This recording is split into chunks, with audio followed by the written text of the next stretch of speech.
O que mudou nos últimos anos, eu acho, o principal, Rion,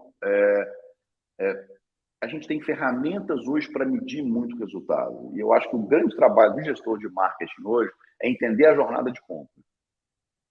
Saber, ou seja, quanto tempo demora a jornada de compra, aonde ela acontece, que canais que ela acontece, quanto que ela está custando.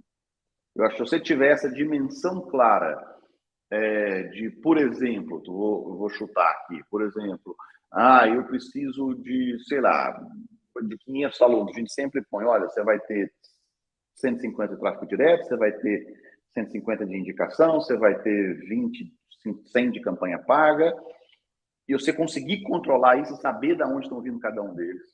Isso você tem ferramentas hoje muito fáceis de usar, com todos os preços possíveis, para você medir essa jornada. Porque eu vou dar alguns exemplos. Às vezes a gente tem ensino superior, por exemplo, o básico é um pouco mais comprido, tá?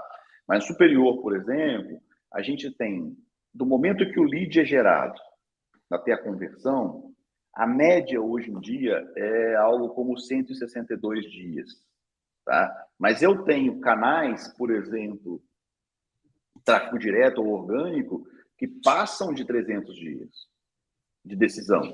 E eu tenho canais, por exemplo, como, às vezes, é uma mídia paga no Google especificamente, que fecha com 70, 80 dias. Às vezes até menos. Uhum. Então, eu acho que o grande trabalho hoje de um gestor de marketing, de quem cuida da captação, é entender esse prazo e essa jornada. Quantos dias demora, da onde que vem, qual é a taxa de conversão e da onde que ele vai fazer isso acontecer. Acho que esse é o trabalho.